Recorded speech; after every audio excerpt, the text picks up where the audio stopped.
choisi Jésus pour guider ma vie. Mon bien-aimé Jésus, il est à moi, je suis à lui. J'ai choisi Jésus pour guider ma vie. Mon bien-aimé Jésus, il est à moi, je suis à lui. J'ai choisi Jésus pour guider ma vie. Mon bien-aimé Jésus, il est à moi, je suis à lui. J'ai choisi Jésus pour guider ma vie. Mon bien. Gloire à Dieu, nous bénissons le Seigneur pour sa fidélité, cette opportunité qu'il nous donne de partager sa parole. Pour beaucoup, c'est une habitude qu'on a le mardi, mais si on y regarde bien, c'est pas une habitude, c'est une grâce que Dieu nous fait. Et il y a certaines régions en Chine où il n'y a pas de Bible et les gens, quand ils voient quelques pages de la Bible, ils pleurent dessus parce qu'ils ont toujours entendu la parole par voie orale, toucher les Écritures comme ça. C'est comme s'ils avaient touché Dieu. Et cette parole-là que eux pleurent tant, mais c'est la même parole que nous avons. Ce n'est pas parce que chacun de nous a plusieurs Bibles que cette parole diminue en importance. Elle a toujours la même importance. C'est la parole de Dieu. Et c'est par l'Esprit que Dieu nous fait parvenir sa véritable parole. Et donc que Dieu nous réunisse pour nous parler, c'est extraordinaire. Nous le bénissons pour cela. Nous ne voulons pas négliger cela et considérer cela comme quelque chose d'habituel, mais nous voulons apprécier encore sa présence et sa parole au milieu de nous. Au nom de Jésus, amen. Voilà, nous prenons un nouveau livre qui s'intitule Ruth, du nom du personnage principal de ce livre. Et le contexte, il va être dit, mais je souhaiterais quand même lire le dernier verset du précédent livre, le livre des Juges, qui nous parle d'une époque difficile où il n'y avait pas une organisation de succession de responsables. C'est-à-dire que quand un responsable mourait, il n'y avait pas quelqu'un de prévu, d'organisé pour le remplacer. C'était Dieu lui-même qui suscitait comme ça après. On n'a pas dit que l'organisation, ce n'est pas Dieu, mais là, il n'y avait pas eu un travail d'organisation comme à l'époque de Moïse. Moïse, avant de s'en aller, lui, avec Dieu, ont organisé de mettre Josué à sa place. C'était dit du vivant de Moïse, de sorte que la continuité a été agréable et a permis à ce que les objectifs du Seigneur soient atteints. Mais du temps de juge, il n'y avait pas ça. Et comme il n'y avait pas donc de vrais responsables, le peuple était comme sans berger. Et Dieu suscitait dans ce désordre-là, de temps à autre, un juge, un berger pour s'occuper de son peuple. Donc ça a été une période difficile, mais où on a vu quand même toujours la main de Dieu, parce que Dieu reste fidèle. Ce n'est pas à cause du désordre humain que Dieu va devenir infidèle, lui reste fidèle. Et il y a un verset qui résume le livre de Juges, c'est au verset 25, donc le dernier chapitre 21, Juges 21-25. En ce temps-là, il n'y avait point de roi en Israël. Chacun faisait ce qui lui semblait bon. Voilà, ça résume cette période-là. Il n'y avait pas de vrai berger, il n'y avait pas de roi. On va voir plus tard que même avoir un roi, Dieu ne l'a pas souhaité. Mais cependant, ce qu'on peut comprendre par là, c'est qu'il n'y avait pas un responsable clair et net pour tout le monde. Et chacun agissait comme il lui semblait bon. Pas forcément dans le sens péjoratif. Ça veut dire que puisqu'il n'y a pas de cadre général, de référence claire et nette, chacun agissait selon sa conscience, ce qui lui semble bon, c'est ça qu'il faisait. Et ça a été une période difficile. Et nous sommes toujours dans cette période-là avec l'histoire de Ruth qu'on va commencer. Donc, chapitre 1er, Ruth. Ruth, chapitre 1. Du temps des juges, il y eut une famine dans le pays. Un homme de Bethléem de Juda partit avec sa femme et ses 2 fils pour faire un séjour dans le pays de Moab. Le nom de cet homme était Élimélec, celui de sa femme Naomi, et ses 2 fils s'appelaient Machlon et Kiljon. Ils étaient Éphratiens de Bethléem de Juda. Arrivés au pays de Moab, ils y fixèrent leur demeure. Élimélec, mari de Naomi, mourut, et elle resta avec ses 2 fils. Ils prirent des femmes moabites, dont l'une se nommait Orpa et l'autre Ruth, et ils habitèrent là environ 10 ans. Machlon et Kiljon moururent aussi tous les 2, et Naomi resta privée de ses 2 fils et de son mari. Puis elle se leva, elle et ses belles-filles, afin de quitter le pays de Moab, car elle apprit au pays de Moab que l'Éternel avait visité son peuple et lui avait donné du pain.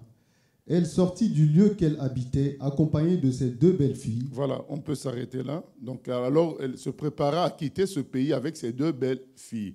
Donc, déjà, rien que le début nous montre le cadre à l'époque où les juges exerçaient le pouvoir. Donc, nous sommes dans la période des juges toujours.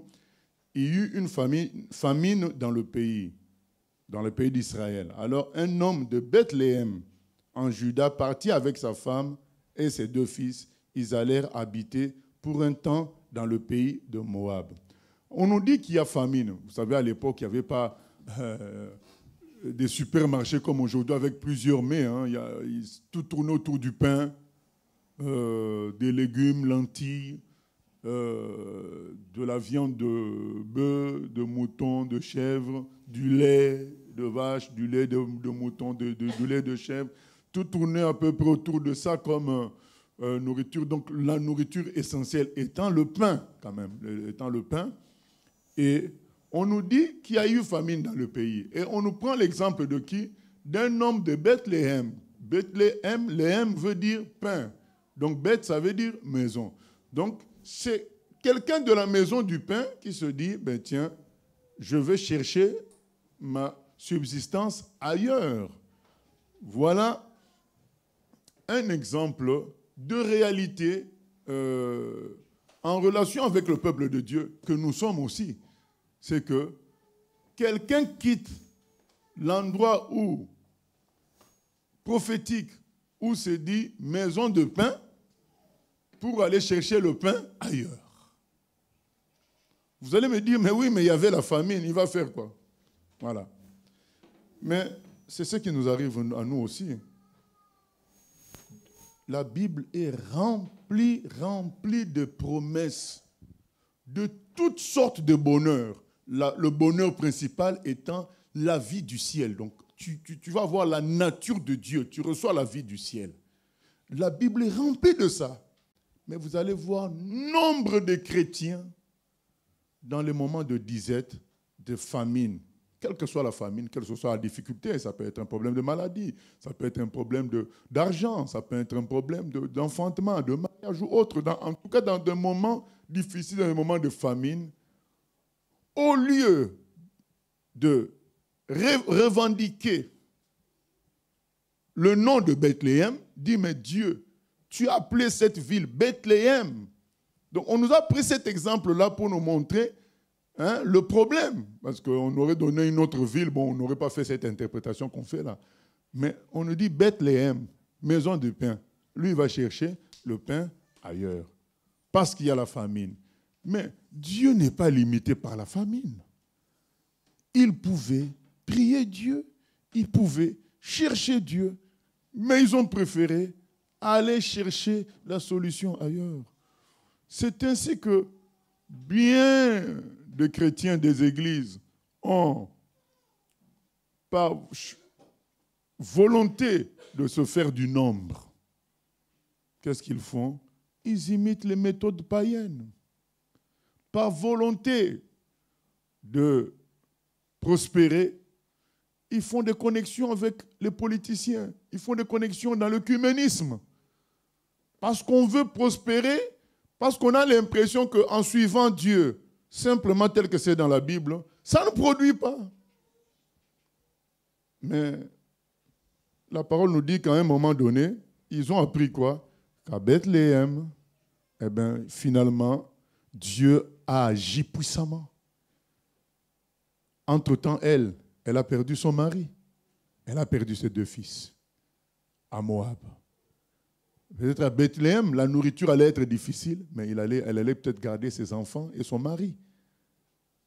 Et c'est ce qui se passe. Entre-temps, les gens qui quittent la voie simple de la parole deviennent quoi?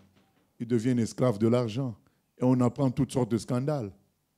Aujourd'hui, ils passent sur toutes les télés, là. Ces scandales-là, ça passe même dans les télés païennes. Un pasteur a été attrapé dans le vol de ceci, et il a été attrapé dans le détournement de tel fonds. Ils sont devenus esclaves de l'argent. Ils passent leur temps à mendier de l'argent, à demander de l'argent. Est-ce que vous avez vu Jésus demander de l'argent? Est-ce que vous avez vu Paul mendier de l'argent aux gens? Ils avaient gardé la dignité d'enfants de lumière, d'enfants de Dieu.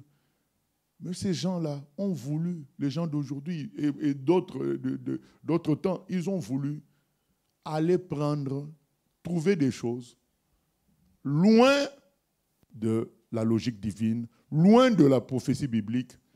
Ils ont créé leur propre prophétie, créé leur propre système, et nous voyons comment ça finit toujours. Ça finit par le fait que le monde les mange. Quand tu les observes, tu as l'impression d'avoir affaire à quelqu'un du monde. Quand on observe beaucoup de pasteurs qui se vantent d'avoir plusieurs 4x4, des jets privés, on a l'impression de voir qui? Michael Jackson. On a l'impression de voir qui? Un grand politicien, un grand homme d'affaires de ce monde. Finalement, ils finissent par être mangés par le monde. Et là, on a vu Elimelech et ses 2 fils, Kilion et Machlon. Ben, finalement, ils se sont fait manger par Moab, le monde. Moab fait partie des peuples que Dieu ne voulait pas qu'il y ait mélange avec ce peuple-là, mais ils ont fini par se faire manger par cette terre-là. Et on voit combien les chrétiens qui n'acceptent pas la simplicité de la parole, qui n'acceptent pas d'attendre le temps de l'action divine, le temps de la manifestation des promesses, de l'accomplissement des promesses divines, ben, qu'est-ce qu'ils font? Ils finissent par entrer dans le concubinage. Ils finissent par entrer dans le commerce dans l'église. Donc après le culte, on commence à vendre les beignets, vendre les gâteaux. Dans beaucoup d'églises, pour faire l'évangélisation, pour trouver des fonds pour acheter des Bibles, qu'est-ce qu'on fait? On fait des gâteaux et on vend ça comme dans une kermesse. Et puis avec l'argent de la vente des gâteaux, on fait l'évangélisation. Bien aimé, Dieu est pauvre pour donner les moyens. Lui-même, Jésus, quand il envoie ses disciples, il dit, il ne faut pas prendre de l'argent. Mais tout ça, c'est parce qu'on a l'impression, mais il n'y a pas beaucoup d'argent, il n'y a pas beaucoup d'argent. Mais comment faire pour trouver l'argent? Mais prions. Matthieu 7,7. Demandez, on vous donnera. Qu'est-ce qu'eux, ils font? Kermesse. La sœur Intel va faire un gâteau, l'autre va faire un gâteau, donc on va vendre les gâteaux et l'argent qui va rentrer, ça va nous servir pour acheter des Bibles et évangéliser. Tout ça, c'est parce que nous sommes sortis de la parole de Dieu. Voilà, nous devenons dépendants des kermesses chrétiennes pour financer les choses. Et il y en a qui vont aller demander à des gens, ah oui, même à des païens, voilà, l'église est en difficulté, voilà, toi tu es le notable du pays, est-ce que tu ne peux pas nous donner tel moyen? C'est malheureux. Le pain se trouve dans la maison de Dieu. Ça ne se trouve pas ailleurs. Oui, il y a des temps, parfois, de difficultés. Mais la Bible nous dit que David dit, il a été jeune, il a vieilli, il n'a jamais vu le juste mendier son pain. Il n'a pas vu ça. Donc Dieu finit toujours par pouvoir. Il n'a pas vu le juste mourir de faim. Le Seigneur finit toujours par pouvoir. Il y a des temps difficiles. Joseph a connu des temps difficiles. Il ne s'est pas corrompu. Il n'est pas parti chercher la gloire de l'Égypte. Moïse a connu des temps difficiles. Mais il a préféré, comme il est écrit, il a préféré l'opprobre de faire partie de son peuple que d'être prince égyptien où tout serait facile. Il a préféré faire partie du peuple de Dieu dans la difficulté. Et Elimelech a préféré quitter le peuple de Dieu dans la difficulté. Finalement, là où il est parti, le monde l'a mangé. Et beaucoup quittent la simplicité de la parole parce qu'ils ont l'impression que ça ne produit pas. Ah ben ça fait 10 ans qu'on fait telle chose, ça fait 5 ans. Mais non, au contraire, si on a déjà fait 10 ans, disons-nous que c'est proche maintenant, la manifestation de la gloire de Dieu. Allez, on y va à fond. Si on a déjà fait 5 ans à chercher la face de Dieu, à travailler pour le Seigneur, rien ne se produit. Allons encore à fond, puisque donc on a déjà fait ce qu'il faut, une partie du parcours. Allons à fond. Nulle part dans la Bible, tout a été toujours immédiat. Il y a eu des moments d'attente. Joseph a attendu pour que le songe qu'il avait fait s'accomplisse. Moïse a attendu pour libérer son peuple. 40 ans dans le désert. Donc, il y a eu des temps d'attente où Dieu nous forme, Dieu nous travaille. Ce n'est pas que Dieu est insensible ou qu'il serait faible. C'est lui qui a fait les cieux et la terre. Il est tout puissant. Pendant ce temps-là, cherchons sa face. En cherchant sa face, nous serons maintenus malgré la souffrance, malgré la difficulté, mais nous connaîtrons mieux ses projets, ses objectifs, en permettant la galère, en permettant la difficulté. Mais ne quittons pas la maison du pain.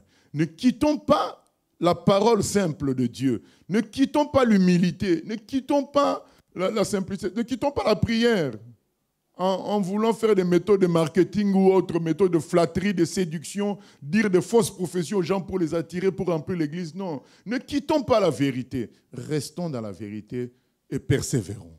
On n'est pas les premiers à attendre. Il y a des gens qui ont attendu avant nous. Ils ont vu la gloire de Dieu. Tout le monde, bien aimé, comme on m'a envoyé un texte ce matin qui n'est pas biblique, mais on dit que chacun a son fuseau horaire. Oui, oui. Donc, au moment où nous on parle, il est soir. Maintenant, il fait nuit.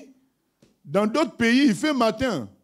Donc, les choses arriveront toujours. Donc, notre matin aussi va arriver, mais il faut qu'on persévère.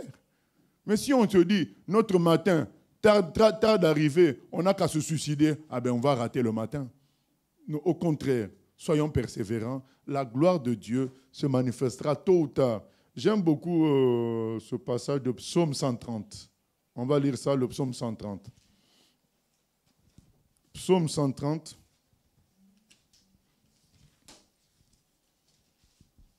Ça existe, le temps d'attente dans l'œuvre de Dieu. Tout n'est pas immédiat. Ce n'est pas lié au manque de puissance. Pas du tout. C'est lié au plan de Dieu. C'est lié au plan de Dieu. Psaume 130. Du fond de l'abîme, je t'invoque, ô Éternel. Seigneur, écoute ma voix, que tes oreilles soient attentives à la voix de mes supplications. Si tu gardais le souvenir des iniquités, Éternel, Seigneur, qui pourrait subsister? Mais le pardon se trouve auprès de toi, afin qu'on te craigne. J'espère en l'Éternel, mon âme espère, et j'attends sa promesse. Amen. Mon âme compte sur le Seigneur, plus que les gardes ne comptent sur le matin. Que les gardes ne comptent sur le matin. Israël, mets ton espoir en l'Éternel, car la miséricorde est auprès de l'Éternel, et la rédemption est auprès de lui en abondance.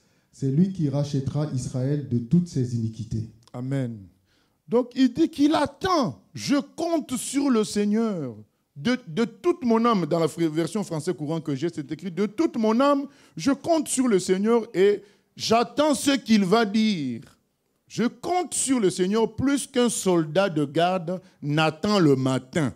Oui, plus qu'un soldat de garde n'attend le matin. Vous savez, la garde peut être longue, la nuit peut être longue, mais le soldat de garde sait qu'il y aura un matin où il y aura un changement de garde. Quelqu'un va le remplacer, il va aller dormir à la maison. Le matin finit toujours par arriver.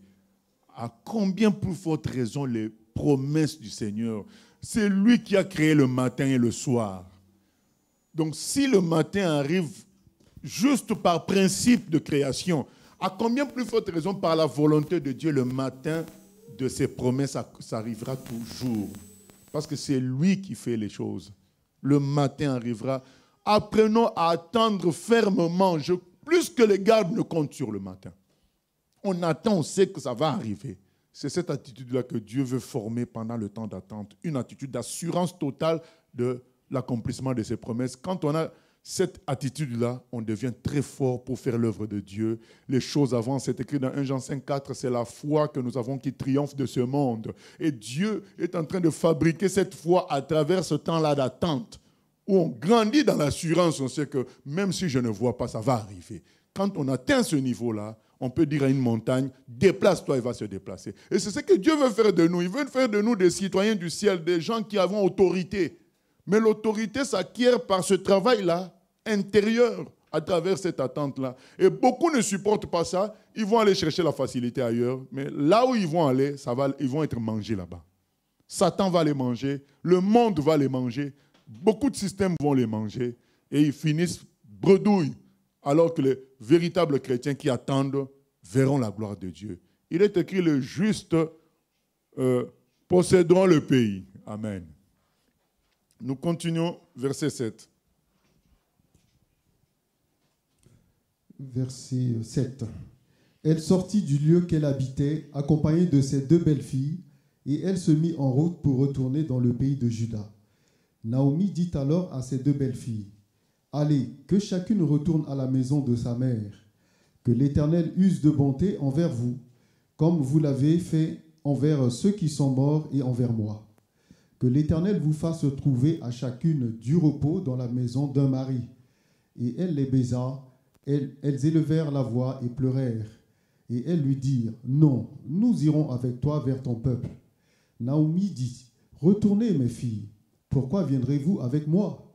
Ai-je encore dans mon sein des fils qui puissent devenir vos maris?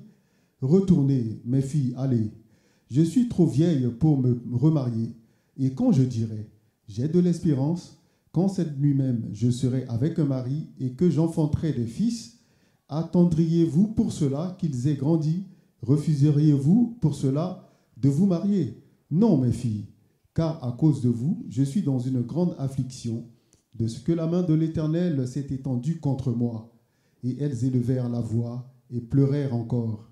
Orpa baisa sa belle-mère, mais Ruth s'attacha à elle. Naomi dit à Ruth, « Voici, ta belle-sœur est retournée vers son peuple et vers ses dieux. Retourne comme ta belle-sœur. » Ruth répondit, « Ne me presse pas de te laisser, de retourner loin de toi. Où tu iras, j'irai. Où tu demeureras, je demeurerai. Ton peuple sera mon peuple et ton Dieu sera mon Dieu. Où tu mourras, je mourrai et j'y serai enterré. Que l'Éternel me traite dans toute sa rigueur, si autre chose que la mort vient à me séparer de toi. » Naomi, la voyant décidée à aller avec elle, cessa d'insister auprès d'elle. Elles firent ensemble le voyage jusqu'à leur arrivée à Bethléem. Et lorsqu'elles entrèrent dans Bethléem, toute la ville fut émue à cause d'elle. Et les femmes disaient, « Est-ce là Naomi ?» Elle leur dit, « Ne m'appelez pas Naomi, appelez-moi Mara, car le Tout-Puissant m'a rempli d'amertume. J'étais dans l'abondance à mon départ, et l'Éternel me ramène les mains vides. Pourquoi m'appellerez-vous Naomi, après que l'Éternel s'est prononcé contre moi, et que le Tout-Puissant m'a affligé ?» Ainsi revinrent du pays de Moab Naomi et sa belle-fille, Ruth la Moabite. Elles arrivèrent à Bethléem au commencement de la moisson des orges. Voilà, donc elles arrivent. Donc il y a là-bas à Bethléem la moisson. Finalement, Bethléem est resté Bethléem, la maison du pain. Et le pain est revenu. Ceux qui ont attendu, ils ont vu le pain. Mais ceux qui ont été pressés d'utiliser la fuite, l'exil, tout ça, pour aller chercher le pain ailleurs, ils reviennent maintenant. Ils trouvent qu'il y a le pain dans la maison du Seigneur. Et c'est écrit dans Apocalypse chapitre 3. Puisque tu as peu de puissance, on peut lire ça donc, à partir du verset 8. Apocalypse 3, 8.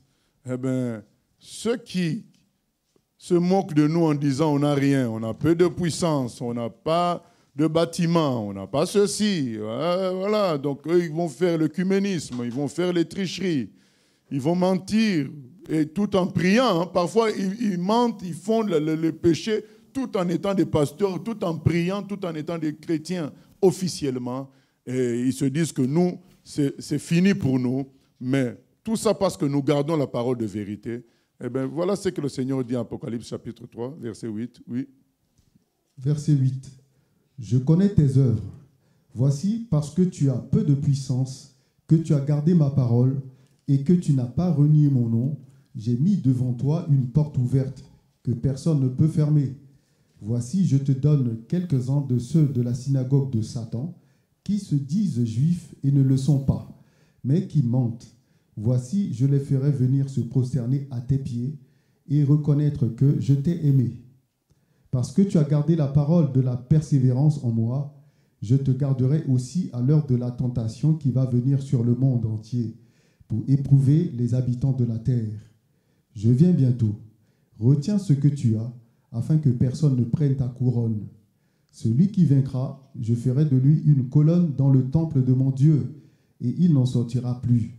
J'écrirai sur lui le nom de mon Dieu et le nom de la ville de mon Dieu, de la nouvelle Jérusalem qui descend du ciel d'auprès de mon Dieu, et mon nom nouveau.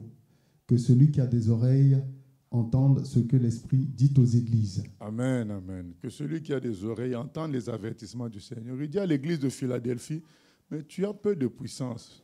Mais en réalité, tu as de la puissance, mais en apparence, tu en as peu.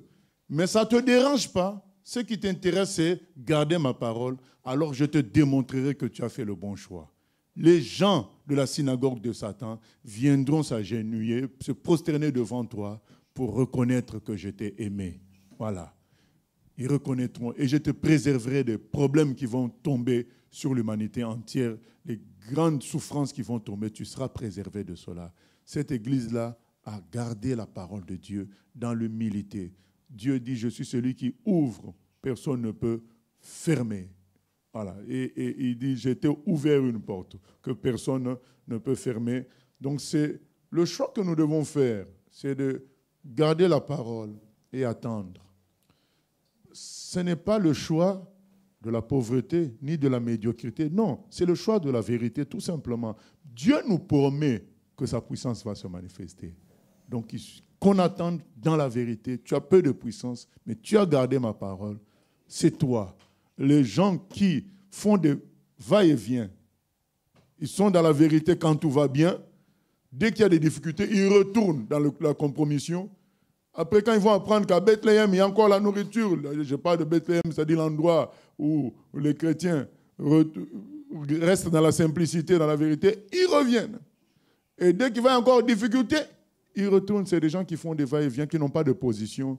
Le Seigneur nous appelle à avoir une position, la parole de Dieu, la vérité, en attendant de voir la manifestation de sa gloire qui viendra. Jésus nous promet ça dans Luc 18, il dit ça viendra soudainement. On sera étonné, c'est venu. Voilà. Et nous attendons ce temps-là.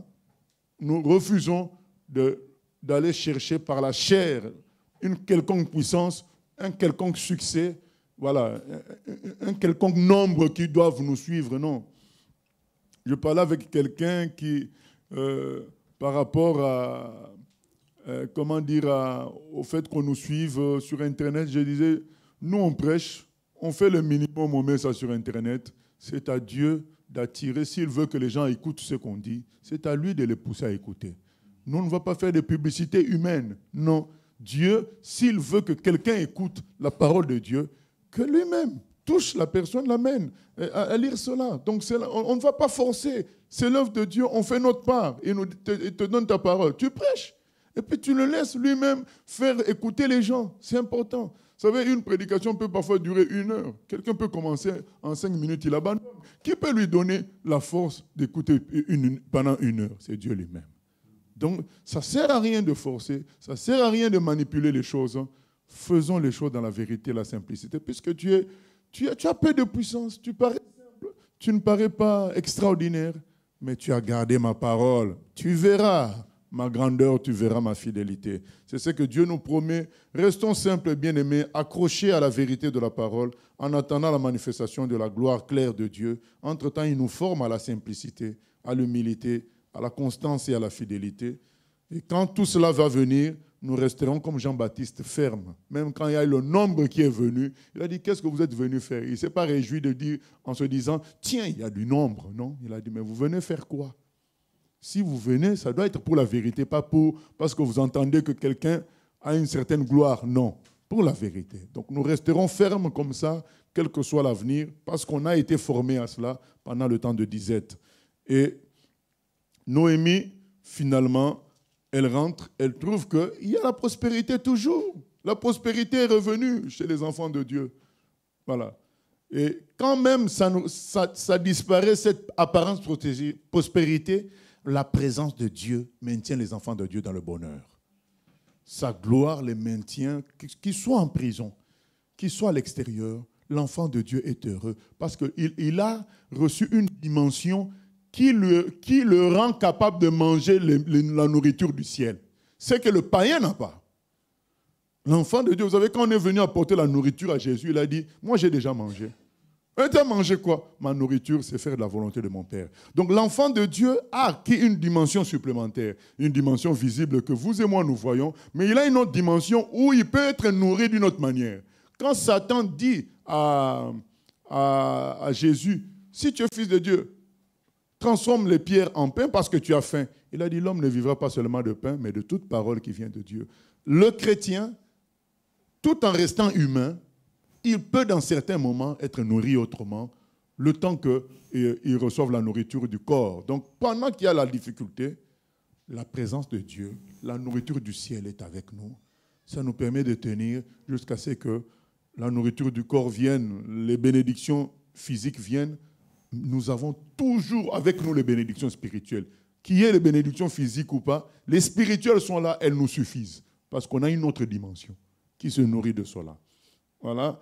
Et finalement, Noémie, quand elle doit partir, qu'est-ce qui se passe?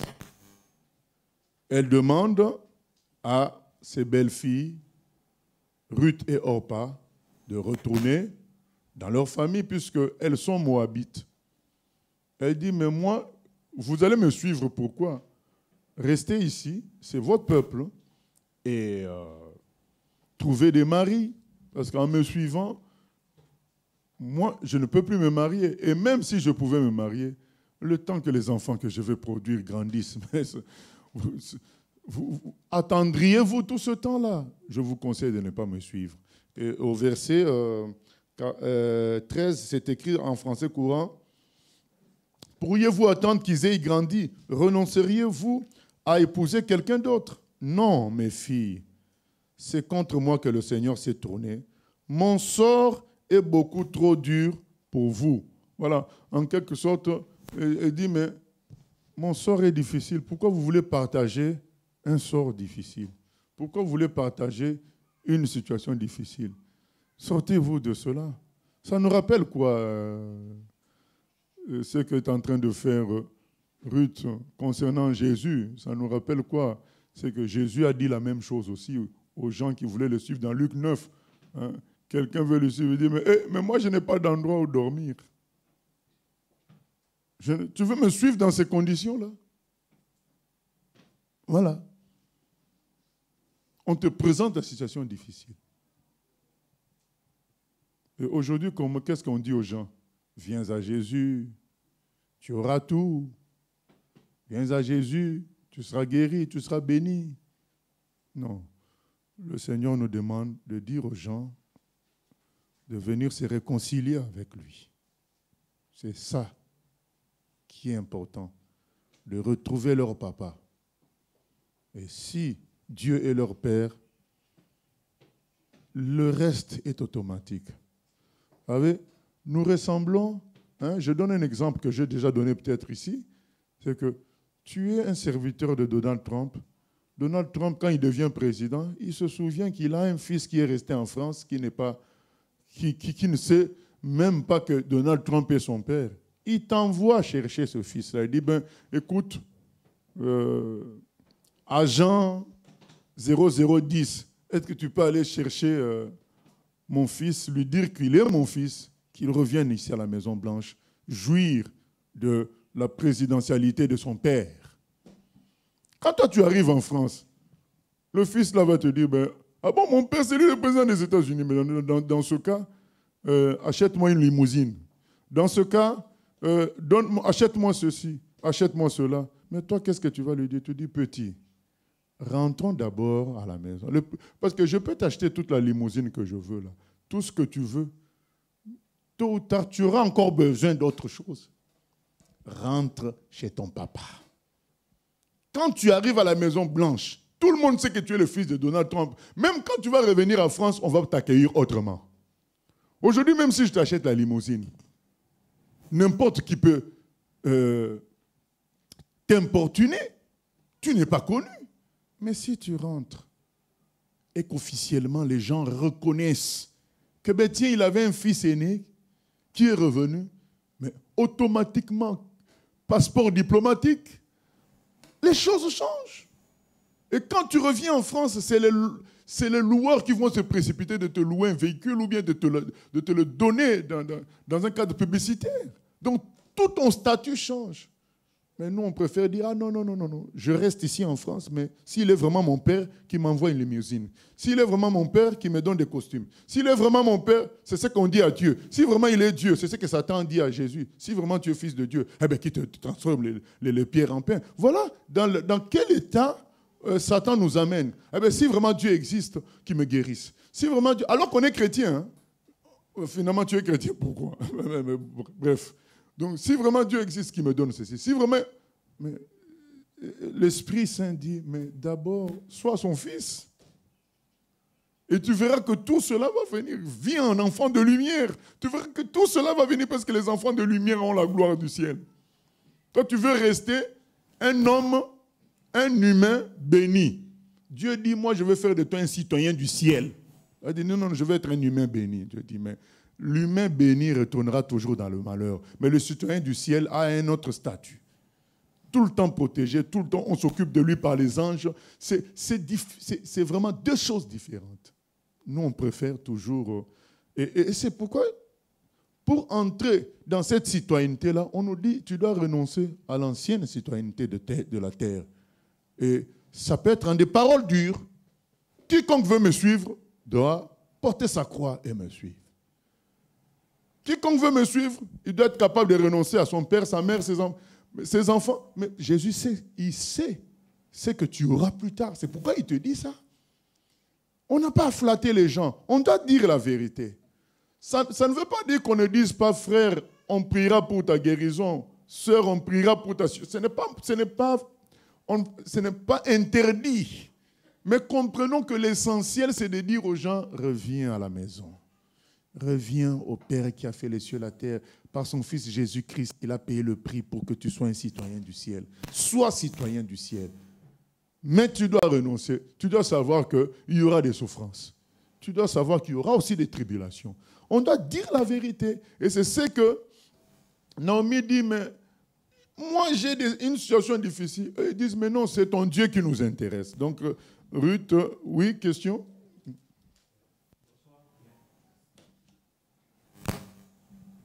Bonsoir. Même si le péché est une violation de la loi de Dieu et nécessite une repentance, le Nouveau Testament met surtout l'accent sur l'importance de garder la foi, la vérité. Ceux qui s'écartent de la vérité, de la parole, ne serait-ce que sur un point. Sont-ils livrés? Sont-ils livrés? C'est-à-dire... Livrés, on nous montre que... c'est bien masqué au point que c'est les anges qui viendront séparer ça à la fin. Hein. Donc, on doit faire attention à nous décider que quelqu'un est ivré ou pas. Parce que quand on lit le texte, on nous montre que les gens de l'ivré, c'est vraiment Dieu lui-même qui va les dévoiler d'une manière ou d'une autre. Nous, en tant qu'humains, gardons-nous de juger qui est ivré ou pas. Préférons, choisissons plutôt de dire le frère ne marche pas selon la parole, la sœur ne marche pas selon la parole. Voilà. Mais savoir si c'est ivré ou pas, selon le texte de la parabole, c'est les anges qui viendront faire cela. Donc, en quelque sorte, c'est Dieu lui-même qui dévoilera ça, ça sera évident devant tout le monde, un jour ou l'autre. Voilà. Donc, c'est ça, attendons plutôt cela. Donc, qu'est-ce que Ruth répond? Il dit... n'insiste pas pour que je t'abandonne et que je retourne chez moi. Là où tu iras, j'irai. Là où tu t'installeras, je m'installerai. Ton peuple sera mon peuple. Ton Dieu sera mon Dieu. Amen. Ton peuple sera mon peuple. Ton Dieu sera mon Dieu. Voilà. Ruth fait quelque chose que même certains chrétiens d'aujourd'hui ont du mal à faire. Ils passent leur temps à critiquer le peuple juif. Après, ils se disent chrétiens. Vous n'êtes pas chrétien. Un chrétien doit accepter le peuple de Dieu. Jésus a dit dans Jean 4, le salut vient des Juifs. Donc on ne peut pas dire qu'on est chrétien On passe son temps à critiquer Israël. Je ne dis pas qu'on soutienne le pays, l'État Israël dans tout ce qu'il peut faire. Je ne dis pas ça. Mais ce n'est pas de là à passer son temps à critiquer Israël. Et il y en a qui se permettent même de participer à des marches contre Israël. Là, c'est s'attaquer au peuple de Dieu. Ce n'est pas bon. Ce n'est pas bon. Ton peuple sera mon peuple. Et il y en a aussi qui ne sont pas solidaires des chrétiens persécutés, des chrétiens qui souffrent. Ils aiment que les chrétiens riches américains ou anglais ou australiens, les grandes églises, les méga-churches, ou bien les pasteurs milliardaires, voilà, millionnaires, ils aiment que ces choses-là, là où les bâtiments sont grands, sont beaux, mais là où il y a les chrétiens dans une petite cabane en train de prier, ils passent vite. Ils ont peur d'être contaminés par la difficulté. Ils passent vite, ils vont chercher là où on va remplir le palais Omnisport. Il y a un pasteur qui passe là, au palais Omnisport. C'est passer la publicité à la télé. Là, tu vas les voir aussi bien habillés. Mais là où on dit, mais il y a une réunion quelque part là, dans une maison, on est et ils vont demander, vous êtes à combien? On est à 11. Ah! Il passe son chemin. Le peuple de Dieu n'est pas son peuple. C'est le peuple riche que lui cherche. Les gens qui semblent prospérer. Mais là où il y a un chrétien simple, qui semble pauvre, il passe son chemin.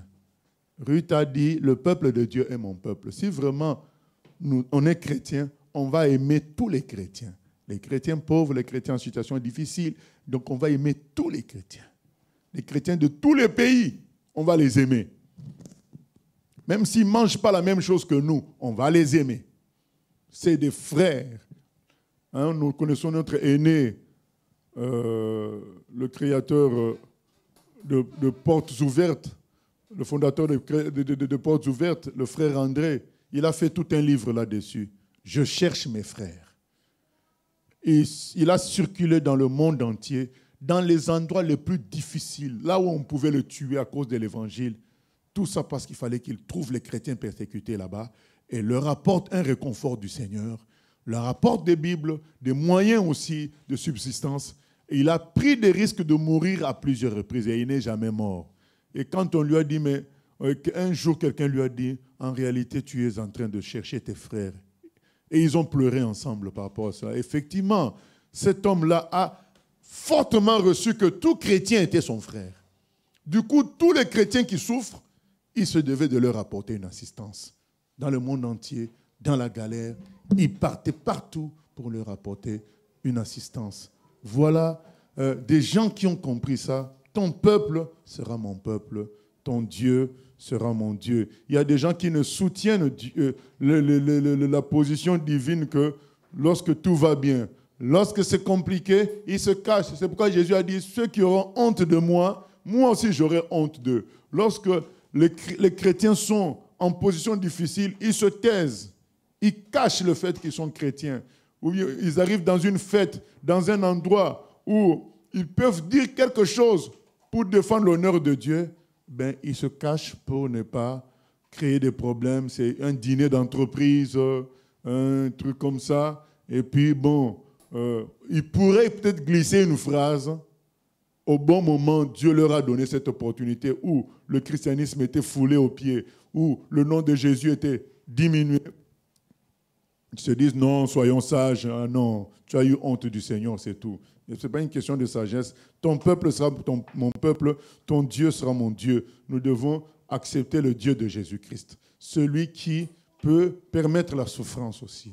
Celui qui peut permettre la croix. C'est ça le Dieu de Jésus-Christ. Le Dieu là qu'on sert aux gens à gauche, à droite, que celui qui ne peut que donner l'argent, la guérison, les bénédictions, ce n'est pas notre Dieu. Acceptons notre Dieu tel qu'il est totalement. N'ayons pas honte de lui.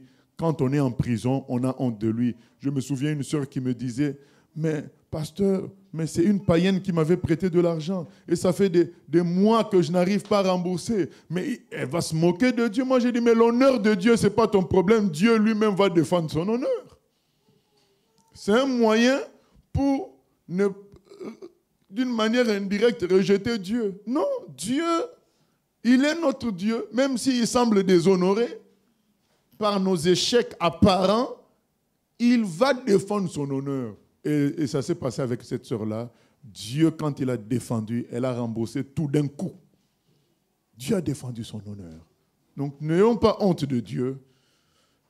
Ruth a dit, j'irai avec toi, même si tu es en mauvaise situation, mais tu es un grand Dieu.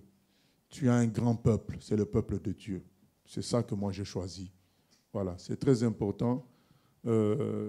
C'est celui-là qu'on doit choisir. Oui, question? C'est le Dieu véritable qu'on doit choisir, quelles que soient les conditions. On doit choisir le Dieu véritable, même si ça va nous coûter. Oui, oui. Oui, pasteur, en fait, moi, je voulais revenir sur un point qui t'a dit tout à l'heure, comme quoi qu'il y en a certaines personnes qui participent, qui critiquent même, comment dirais-je, les enfants d'Israël. Moi, par rapport à ce qui est écrit dans la parole de Dieu, comme quoi que c'est par les fruits que nous allons connaître les arbres. Même s'il y a une évidence, on voit comme quoi que, voilà, et le peuple hébreu, ils sont en train de détruire les autres, donc on ne peut rien faire, quoi. Ah, déjà, quand on dit que le peuple d'Israël est en train de détruire les autres, c'est un débat qu'on peut faire ici pendant 1 heure où je vais te démontrer le contraire. Mais je dis, dans ce cas-là, si on pense ça, il faut aller creuser cette histoire-là pour voir en quoi Israël détruit les autres. Par exemple, je vais te donner un exemple. Moi, j'ai fait un voyage en Israël et il y avait la synagogue dans le quartier juif qui avait été reconstruite. Et quand j'étais là-bas, on m'a expliqué l'histoire. C'était le quartier juif d'avant. Et les Jordaniens, quand ils avaient occupé Jérusalem, ils avaient tout détruit. Maintenant, quand les Juifs ont récupéré Jérusalem en 1967, ils n'avaient pas encore reconstruit. Et ils ont commencé seulement à reconstruire en 2000. Donc, nous, quand on fait le voyage, on voit la synagogue est déjà finie. Maintenant, quand je reviens en France, qu'est-ce que j'entends aux infos? Là, je parle, c'est moi-même, ce n'est pas quelqu'un qui m'a raconté. Je suis aux infos que les Juifs ont pris un terrain des Arabes pour construire leur synagogue. Ça, j'entends aux infos. Donc, quand vous ne suivez que les infos françaises, vous suivez l'erreur sans vous en rendre compte. Si vous intéressez vraiment à cette situation-là, allez plus loin dans la recherche des infos. Ça, vous allez vous rendre compte que c'est faux ce que les infos disent, parce qu'ils ont pris un parti et ils vont vous donner que les choses telles qu'ils pensent. Mais moi, j'étais là sur place. Aujourd'hui, si vous allez aller dans ce quartier juif, c'est le quartier juif, ce n'est pas le quartier arabe. C'est le quartier juif, la synagogue est reconstruite. C'est juste que les Arabes avaient détruit ça autrefois. Mais le quartier, ça fait longtemps que c'est occupé par les Juifs. Donc, ils construisent une synagogue dans leur quartier. Mais quand je viens en France, on dit que c'était le quartier arabe. J'ai suivi ça aux infos. J'ai dit, mais c'est faux, je viens de là-bas. Maintenant, Dieu ne nous dit pas que les Juifs sont parfaits, ni même les chrétiens. Mais il nous dit que c'est son peuple. Donc, qu'ils soient parfaits ou pas, c'est le choix de Dieu. Respectons le choix de Dieu. Donc, même si on n'est pas d'accord avec la politique, c'est ce que je dis, on n'est pas là pour soutenir la politique israélienne. Je ne nous demande pas de soutenir la politique israélienne, mais je nous demande de ne pas attaquer Dieu, parce que Dieu a dit, celui qui bénira Abraham sera béni. Donc, on n'a pas à attaquer Dieu en attaquant Israël. Vaut mieux laisser ça entre les mains de Dieu, prier pour tout cela, ou, comme nous, aller au plus profond des choses et comprendre la situation. Mais si je vous expliquais toute la situation jusqu'à aujourd'hui, votre langage va changer. Mais je ne veux pas m'employer à cela, je veux qu'on reste biblique. Le Seigneur demande à ce qu'on ne maudisse pas Jacob, comme il avait dit à Balaam, qu'on ne maudisse pas Israël en critiquant sans connaître les choses. Vaut mieux plutôt prier pour rester en conformité avec la parole de Dieu, dire Seigneur, je ne comprends pas trop, je prie qu'il y ait la paix de Jérusalem, mais je prie aussi que ta justice soit favorable aux Palestiniens, aux Arabes. Je prie que ta grâce se manifeste aussi aux Arabes, à tout le monde. Voilà. Donc on doit rester biblique sans pour autant prendre, soutenir aveuglement la politique d'Israël. Moi, je n'ai pas dit cela. Mais restons bibliques. N'attaquons pas Israël, ne participons pas à des marches contre Israël, parce qu'on ne connaît pas les plans de Dieu. Dieu peut utiliser, comme il a fait contre Israël, il a utilisé des peuples contre Israël, il peut utiliser aussi Israël contre des peuples. Ça, c'est quelque chose que ça va faire long si on commence à en parler, mais Dieu, dans l'histoire biblique, il y a des moments où il a utilisé des peuples pour détruire Israël, et il y a des moments où il utilise Israël pour détruire des peuples. Donc, c'est des choses qui nous dépassent. Nous, disons-nous, qu'est-ce que Dieu me demande à moi de faire par rapport à Israël? Il me dit de prier pour la paix de Jérusalem. Qu'est-ce que Dieu me demande de faire ça?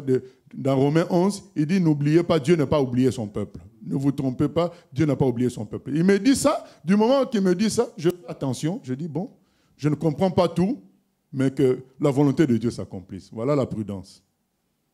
C'est bon? On peut, parce que moi, je dirais, tout dépend de la situation. Parce qu'une fois, moi aussi, quand j'étais parti là-bas en Israël, donc ils m'ont fait des choses à l'aéroport et puis voilà, en sortant, je me suis dit, je ne pense plus que je retournerai encore là-bas. Voilà. Mais l'aéroport, c'est le contrôle, ça se passe partout. Mais aux États-Unis, ils ont dénudé un ministre congolais. Un grand ministre congolais, il arrive aux États-Unis, on lui a levé le costume.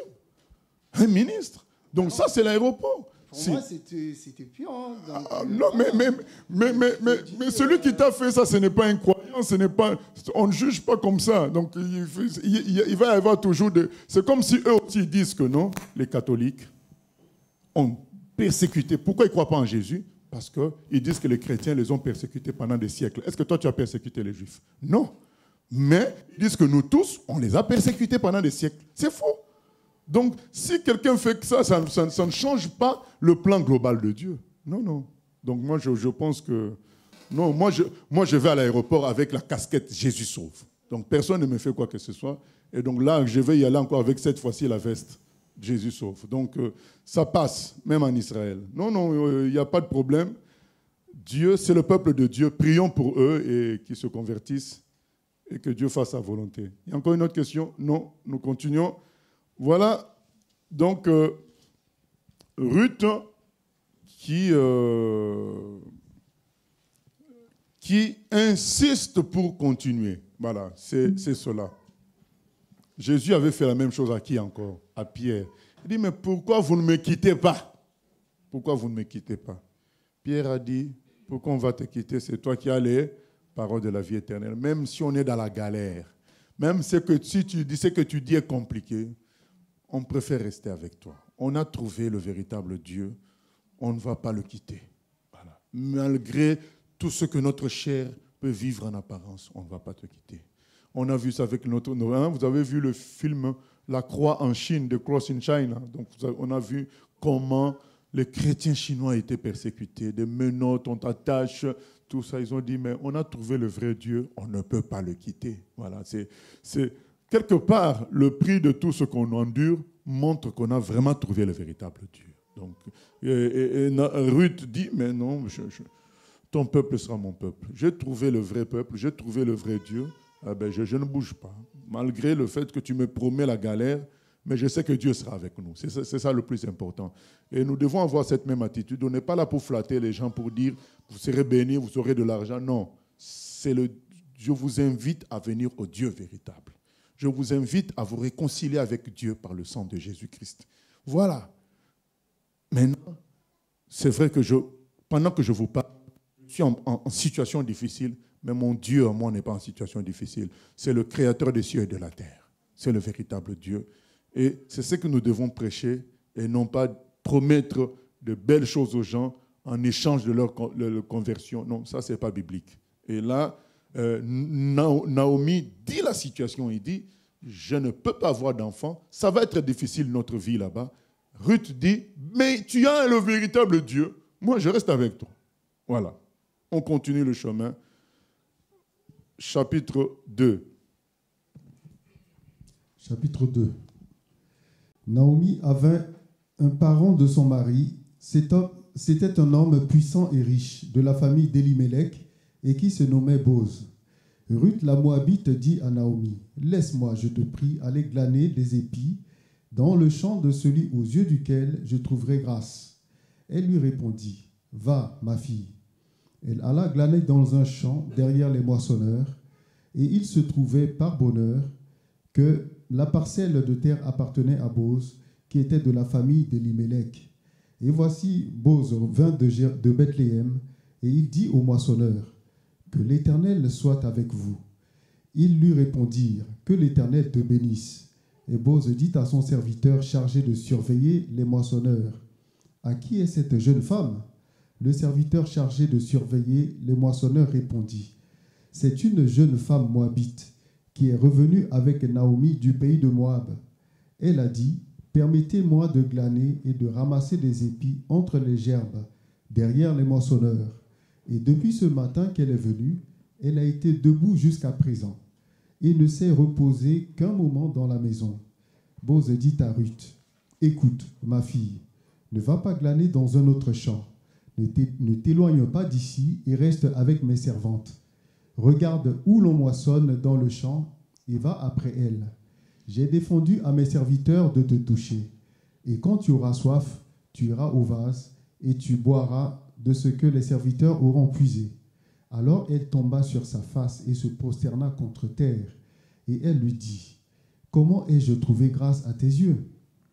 Pour que tu t'intéresses à moi qui suis une étrangère. » Boz lui répondit, « On m'a rapporté tout ce que tu as fait pour ta belle-mère, depuis la mort de ton mari, et comment tu as quitté ton père et ta mère et le pays de ta naissance, pour aller vers un peuple que tu ne connaissais point auparavant. Que l'Éternel te rende ce que tu as fait, et que ta récompense soit entière de la part de l'Éternel, le Dieu d'Israël, sous les ailes duquel tu es venu te réfugier. » Et elle dit, « Oh, que je trouve grâce à tes yeux, mon Seigneur, car tu m'as consolé et tu as parlé au cœur de ta servante. Et pourtant, je ne suis pas, moi, comme l'une de tes servantes. » Au moment du repas, Amen, amen. Donc on s'arrête là un moment. Donc le Seigneur récompense toujours, toujours. Ruth a fait un sacrifice énorme, abandonner son peuple, suivre la pauvre Naomi, qui elle-même s'est appelée la triste. Naomi, voilà, l'affligée. Donc, elle suit à cause de son Dieu. Et Boz dit, je suis touché que tu sois venu te mettre sous les ailes du Dieu d'Israël, un véritable Dieu. J'ai appris tout cela. Tu peux prendre de l'eau que mes serviteurs vont puiser. Tu peux glaner. Voilà. Prends ce que bon te semble. Voilà. Je t'accorde tout cela.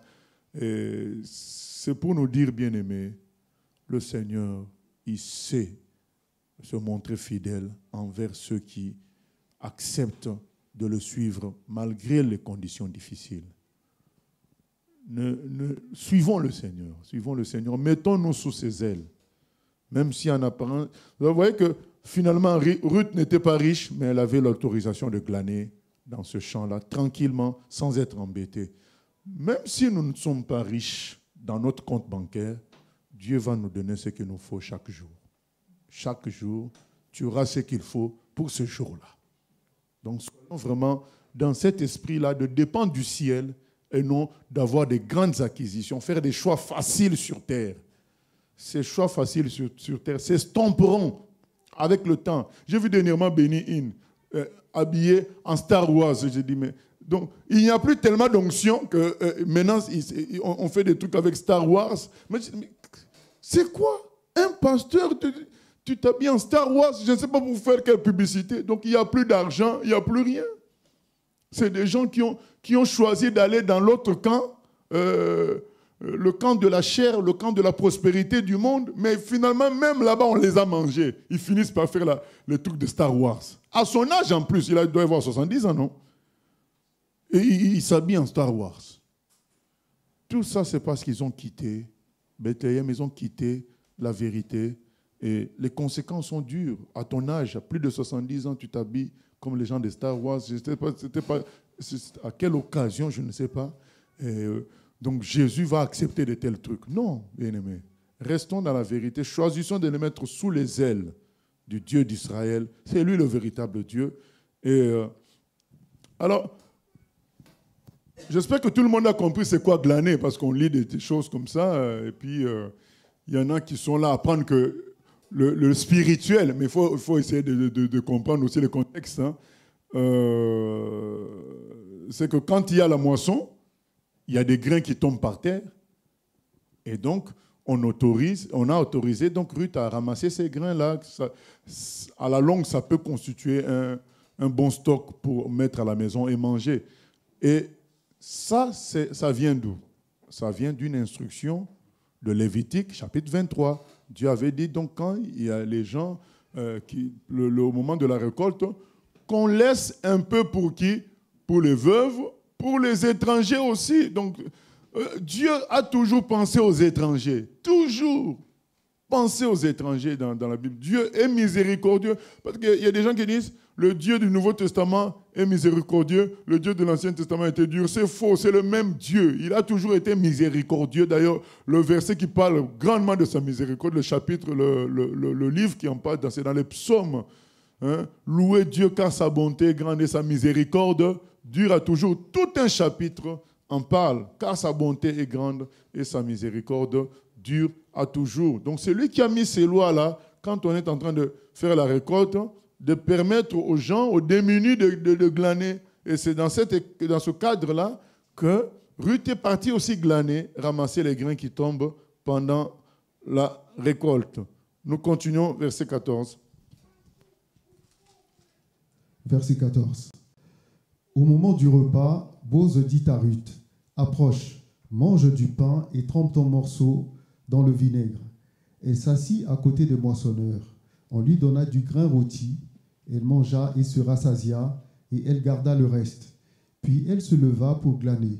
Boz donna cet ordre à ses serviteurs, qu'elle glane aussi entre les gerbes, et ne l'inquiétez pas. Et même vous ôterez pour elle des gerbes quelques épis, que vous la laisserez glaner, sans lui faire de reproche.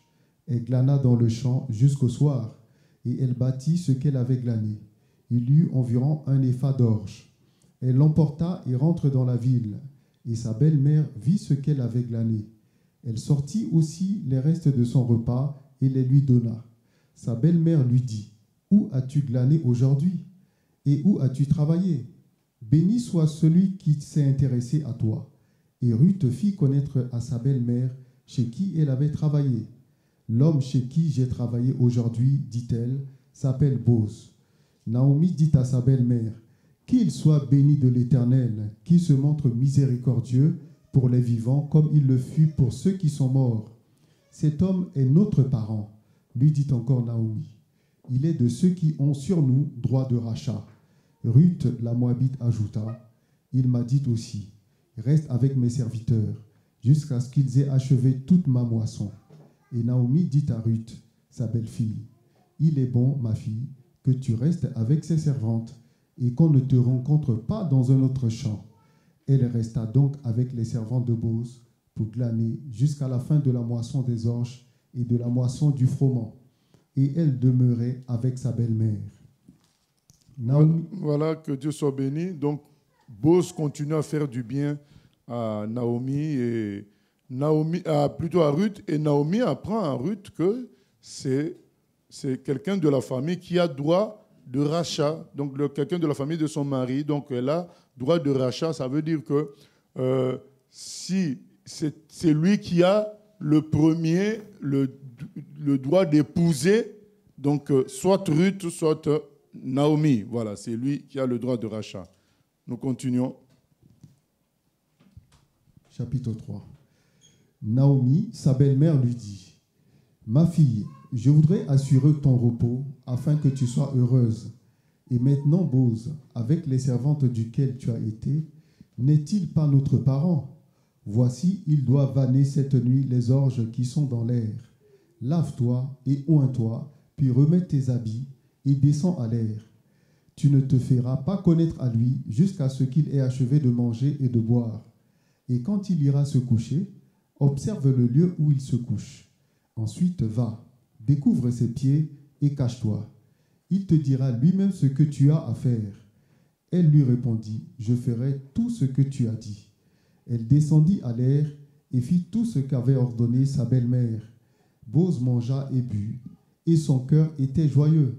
Il alla se coucher à l'extrémité d'un tas de gerbes. Ruth vint alors tout doucement, découvrit ses pieds et se coucha. Au milieu de la nuit, cet homme eut une frayeur. Il se pencha, et voici une femme était couchée à ses pieds. Il dit, « Qui es-tu » Elle répondit, « Je suis Ruth, ta servante. Étends ton aile sur ta servante, car tu as droit de rachat. » Et il dit, « Sois bénie de l'Éternel, ma fille. Ce dernier trait témoigne encore plus en ta faveur que le premier, car tu n'as pas recherché des jeunes gens pauvres ou riches. Maintenant, ma fille, ne crains point. Je ferai pour toi tout ce que tu diras, car toute la porte de mon peuple, c'est que tu es une femme vertueuse. Il est bien vrai que j'ai droit de rachat, mais il en existe un autre plus proche que moi. Passe ici la nuit. Et demain, s'il veut user envers toi du droit de rachat, à la bonne heure, qu'il le fasse. Mais s'il ne lui plaît pas d'en user envers toi, j'en userai moi, l'Éternel est vivant. Reste couché jusqu'au matin. Elle resta couchée à ses pieds jusqu'au matin, et elle se leva avant qu'on puisse se reconnaître l'un l'autre. Bose dit, qu'on ne sache pas qu'une femme est entrée dans l'air. Et il ajouta, donne le manteau qui est sur toi et tiens-le. Elle le tint, et il mesura 6 mesures d'orge qu'il chargea sur elle. Puis il rentra dans la ville. Ruth revint auprès de sa belle-mère, et Naomi dit, « Est-ce toi ma fille ?» Ruth lui raconta tout ce que cet homme avait fait pour elle. Elle dit, « Il m'a donné ces 6 mesures d'orge en disant, « Tu ne retourneras pas à vide vers ta belle-mère. » Et Naomi dit, « Sois tranquille, ma fille, jusqu'à ce que tu saches comment finira la chose, car cet homme ne se donnera point de repos qu'il n'ait terminé cette affaire aujourd'hui. » Bose monta à la porte et s'y arrêta. Or, voici, celui qui avait droit de rachat et dont Bose avait parlé vint à passer. Bose lui dit, « Approche, reste ici, toi un tel. » Et il s'approcha et s'arrêta. Bose prit alors 10 hommes parmi les anciens de la ville, et il dit, « Asseyez-vous ici. » Et ils s'assirent. Puis il dit à celui qui avait le droit de rachat, « Naomi, revenue du pays de Moab, a vendu la parcelle de terre qui appartenait à notre frère Elimelech. J'ai cru devoir t'en informer et te dire, acquiers-la en présence des habitants et en présence des anciens de mon peuple. Si tu veux racheter, rachète. Mais si tu ne veux pas, déclare-le-moi, afin que je le sache. Car il n'y a personne avant toi qui ait le droit de rachat, et je l'ai après toi. » Et il répondit, « Je rachèterai. » Bose dit, « Le jour où tu acquerras le champ de la main de Naomi, tu l'acquerras en même temps de Ruth, la Moabite, femme du défunt, pour relever le nom du défunt dans son héritage. » Et celui qui avait le droit de rachat répondit, « Je ne puis pas racheter pour mon compte, de peur de détruire mon héritage. Prends pour toi mon droit de rachat, car je ne puis pas racheter. » Autrefois en Israël, pour valider une affaire quelconque relative à un rachat ou à un échange, l'un ôtait le soulier de l'autre, l'un ôtait son soulier et le donnait à l'autre. Cela servait de témoignage en Israël. Celui qui avait le droit de rachat dit donc à Bose, « Acquiert pour ton compte. » Et il ôta son soulier. Alors Bose dit aux anciens et à tout le peuple, « Vous êtes témoins aujourd'hui que j'ai acquis de la main de Naomi tout ce qui appartenait à Elimelech, à Kiljon et à Machlon, et que je me suis également acquis pour femme Ruth la Moabite, femme de Machlon, pour relever le nom du défunt dans son héritage, et afin que le nom du défunt ne soit point retranché d'entre ses frères et de la porte de son lieu. Vous en êtes témoins aujourd'hui, tout le peuple qui était à la porte, et les anciens dirent, nous en sommes témoins. Que l'Éternel rende la femme qui entre dans ta maison semblable à Rachel et à Léa, qui toutes les deux ont bâti la maison d'Israël. Manifeste ta force dans Ephrata, et fais-toi un nom dans Bethléem. Puisse la postérité que l'Éternel te donnera par cette jeune femme rendre ta maison semblable à la maison de Péret, qui fut enfantée à Juda par Tamar. Voilà, donc finalement, l'affaire se conclut. Donc il y avait, donc quand quelqu'un mourait, qu'il laissait une femme, Donc les gens de sa famille avaient droit de rachat, c'est-à-dire récupérer ce qui était de cette personne qui est morte, ainsi que la femme. Et quand Ruth vient voir Boz pour lui dire « Mais tiens, tu as le droit de rachat sur moi, est-ce que tu peux exercer cela ?» Boz dit « Ah, ça me plaît bien. Moi, vraiment, ça me plaît bien de t'avoir comme femme. Le problème, c'est que ce n'est pas moi qui suis le plus proche en matière de droit de rachat. Donc, il y a quelqu'un de plus proche que ta famille, donc la famille de ton mari et de son père. Il y a quelqu'un de plus proche. C'est lui qui doit d'abord dire s'il veut ou pas. Et s'il ne veut pas, moi, je saute sur l'occasion. Donc, on va laisser... on va traiter l'affaire avec la personne et voir s'il voudrait bien. Et du coup, donc, Boz réunit les gens à la porte de la ville. C'est comme ça que ça se passait. Donc, il a réuni les anciens. Et il appelle la personne qui était plus proche que lui en droit de rachat et lui dit, mais la situation est là, il y a le champ que Elimelech a laissé. Donc, est-ce que tu veux exercer ton droit de rachat? Le monsieur s'est précipité pour dire, ah ben oui, bien sûr, je veux exercer ce droit, je veux récupérer ce champ-là, le racheter. Mais Boz lui dit, mais oui, mais dans ce cas, il n'y a pas que le champ, tu récupères tout le reste. Hein. Donc, Naomi et la fille, Ruth, sa belle-fille. Le monsieur, peut-être qu'il n'a pas voulu avoir beaucoup d'héritiers ou je ne sais quoi. Il a dit, ah ben non, si c'est récupérer les femmes en plus, la femme en plus, je ne suis pas d'accord, je te laisse tout. Du coup, Boz récupère Ruth. Comprenons bien que Boz a pris un risque, parce que déjà, il est favorisé, Ruth est bien plus jeune que lui, mais qu'elle choisisse, que ce soit Boz, son futur époux, c'est déjà une grâce pour Boz. Il est très content de ça. Mais il prend le risque de perdre Ruth. Il ne force pas les choses. Parce qu'il y a des gens qui forcent le mariage. Boz dit non. Même si tu es mon choix, je souhaiterais tant t'épouser, nous devons respecter les procédures, respecter le processus. Donc, je ne peux pas faire les choses en cachette. Parce qu'il pouvait aussi faire ça en cachette. C'était un homme fortuné, il pouvait s'imposer et faire les choses en cachette. Il dit non, on va respecter les procédures. C'est ça, bien-aimé.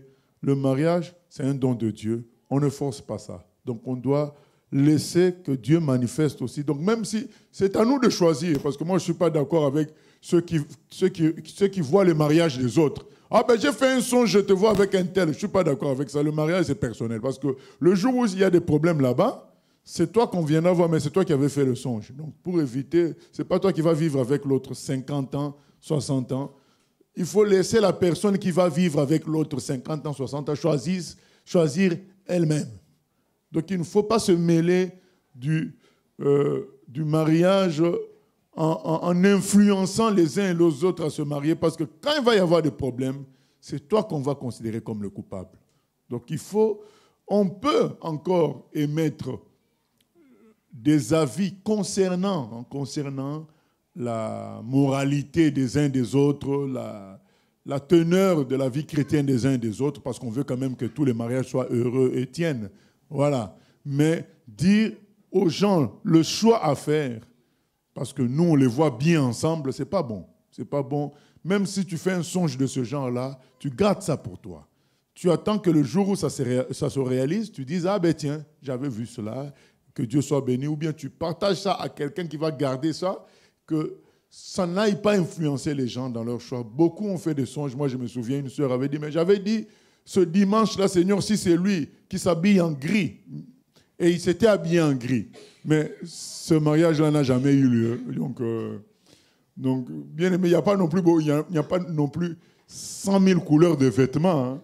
Donc, quand on dit qu'il s'habille en gris comme moi, ça peut aussi, par comme ça, fortuitement se réaliser. Il n'y a pas 1000 couleurs. Non.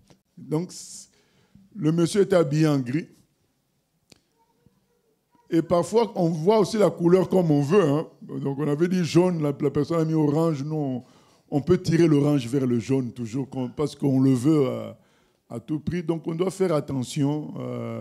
Le mariage, c'est un choix personnel. Pourquoi dire pas simplement « j'aime cette fille-là » je sens que mon cœur est attiré à vivre avec. C'est simple. Pourquoi compliquer? J'ai rêvé, j'ai vu, un tel a vu.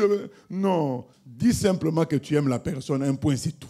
Voilà. Et personne ne t'oblige à faire des songes. Et donc, il voulait de Ruth.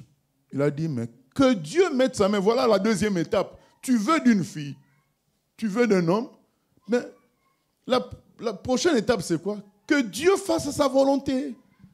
Voilà, que Dieu m'approuve ou pas.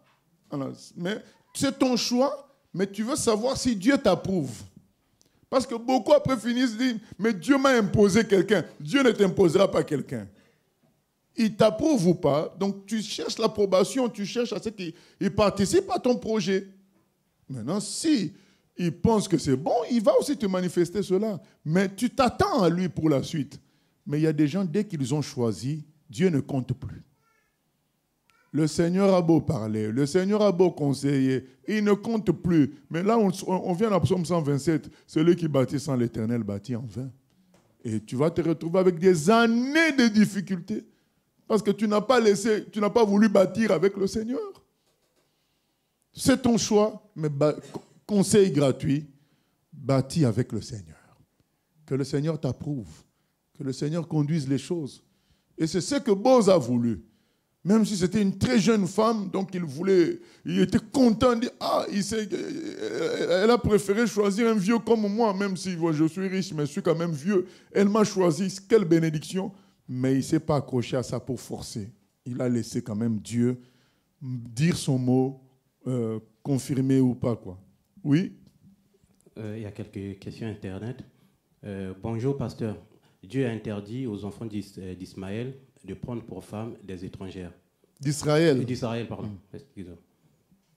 Pourtant, Boz épouse une Moabite et Dieu a approuvé et même dirigé par le Seigneur. Comment expliquer que Dieu approuve que Boz fasse une entrave à la loi?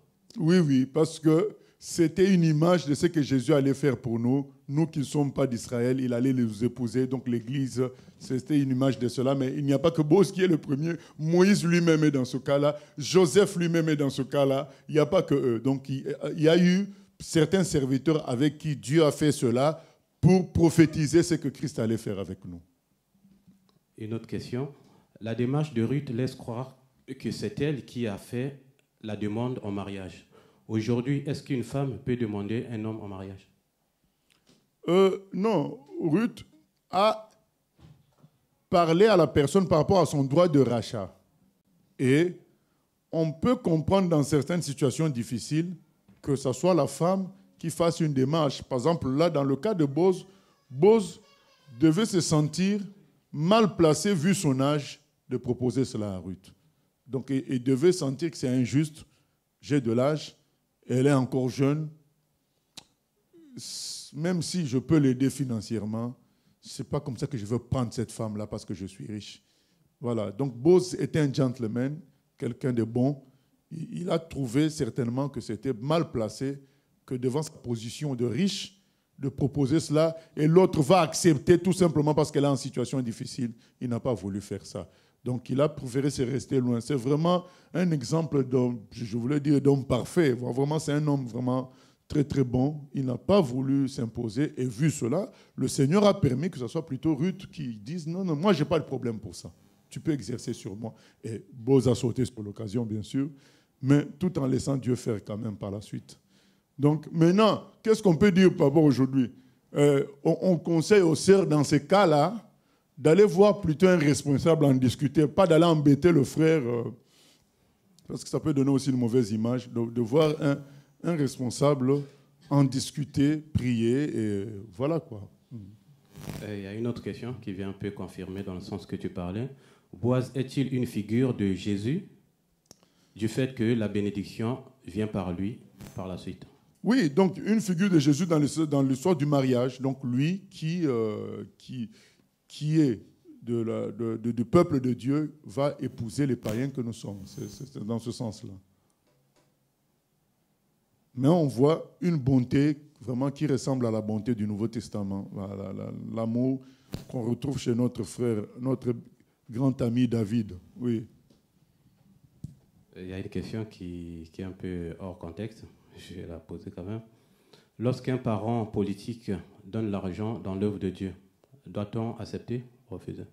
Lorsqu'un parent qui fait de la politique donne l'argent dans l'œuvre, pour l'œuvre de Dieu, doit-on refuser? Ce que je peux dire, nous, on ne peut pas demander. Mais après, tout ce que les gens donnent, tant que le Saint-Esprit ne s'oppose pas à ça, il n'y a pas de problème. Mais si le Saint-Esprit s'oppose, on peut refuser. Voilà. Mais nous, on n'a pas à demander.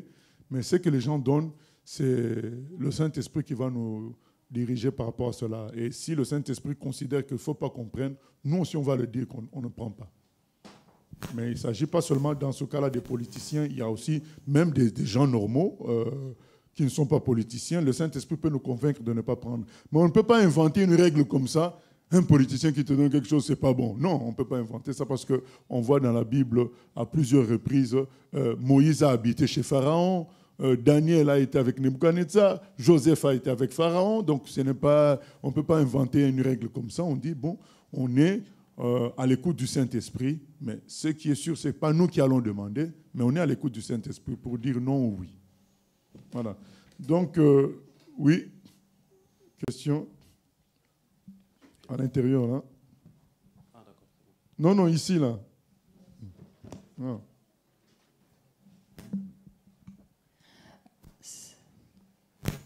Cette situation de droit de rachat, si une personne avait le droit de rachat, comme le premier, là, et qu'il est marié, même Boaz, s'il était déjà marié, ils avaient cette responsabilité aussi de pouvoir racheter. Oui, je crois que c'était toléré. Hein. C'était toléré. Hein. Oui, c'était toléré. Et ça, c'était une loi juive ou une loi... Non, le droit de rachat, c'est dans les Lévitiques. OK, donc, si c'est dans la loi des Lévitiques, c'est comme il y aurait des moments où il pouvait y avoir plus qu'une épouse. C'est ce que je dis. Donc, Ouais. mais Lévitique ne dit pas ça. La loi ne dit pas ça. La loi parle du droit de rachat. Mais après, le Seigneur a dit, Moïse a toléré que les gens fassent ça même quand ils sont mariés. Il a toléré certaines choses à cause de l'humanité, des humains. Mais... Juste pour comprendre clairement la volonté de Dieu là-dedans. La volonté de Dieu, c'est que la descendance... Elle a dit même, hein, on le dit même, la descendance continue de la personne qui est morte. C'est ça la volonté de Dieu. Oui, non, ça je comprends. Après, il y a une volonté concrète qui est que les terres restent dans une tribu. Oui, c'est juste que... Donc, comme ça, la terre reste dans la tribu. Donc, on voit bien que c'est lié vraiment au contexte juif. Donc, il fallait que chaque tribu garde la même étendue de terre. Parce que le mariage pouvait faire que les terres changent et finalement, une tribu se retrouve démunie. Donc, pour éviter ça, on a installé ce droit de rachat. Comme ça, on garde les terres au même endroit, dans la même tribu, entre autres. Oui,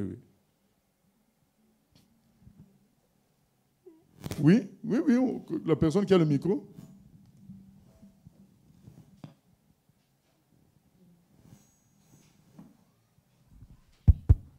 Mais on peut, la personne qui peut parler.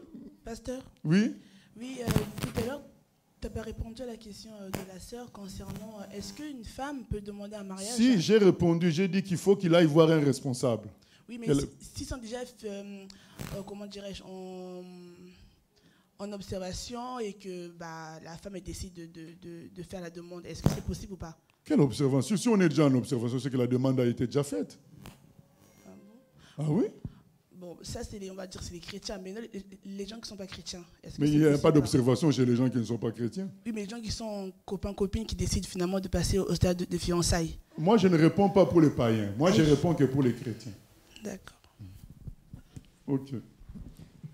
Est-ce que, pasteur, le verset 11 du chapitre 2 n'aide pas à une meilleure compréhension de la position de Boz quant au choix de cette femme étrangère. Parce qu'on voit bien que là, verset 11, on dit, Boz lui répondit, on m'a rapporté tout ce que tu as fait pour ta belle-mère depuis la mort de ton mari et comment tu as quitté ton père et ta mère et le pays de ta naissance pour aller vers un peuple que tu ne connaissais pas auparavant. Donc le fait d'avoir coupé les liens avec tout son passé et de choisir ce Dieu-là, le peuple de Dieu. Le choix de Boz. Voilà. Oui, il aime Naomi à cause de tout ça. Il a dit, tu es une femme de valeur. Oui, oui. Vraiment, il aime Naomi à cause vraiment de tout un ensemble, femme de valeur. Il l'a dit à plusieurs reprises. Oui. Il aime Ruth, pardon. Bon, ça rejoint un peu ce que dit le frère Siméon, mais du coup, on peut penser en quelque sorte une conversion de Ruth. De dire oui. Ton Dieu sera mon Dieu, ton peuple sera mon peuple. C'est une conversion. À savoir que voilà, elle pouvait très bien aussi rentrer dans son pays, à Moab, où elle devait avoir les siens. Oui. Donc finalement, ça légitime un peu aussi ce mariage où Boz a vu, quand il dit dans le passage 11, verset 11, disant il m'a été rapporté ce que tu as fait. Donc bon, il prend pas un risque d'une étrangère proprement dit, quoi. Elle a déjà annoncé que de toute façon. Oui, mais ça reste quand même une étrangère, mais de nationalité, enfin d'origine. Donc, mais elle est une Moabite, mais que lui il épouse quand même, oui, même si elle s'est convertie. Ouais.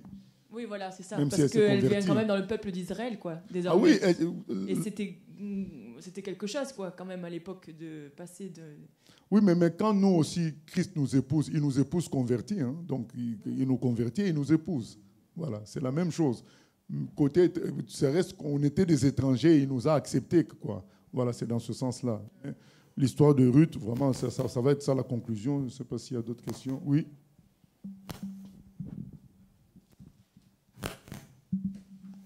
Il y a une question Internet. Pasteur, bien que vous ne soyez pas d'accord, soi-disant, avec des mariages dus à des visions, pensez-vous que cela soit possible? Non, je ne suis pas d'accord avec le fait que ce soit ça qui détermine le mariage.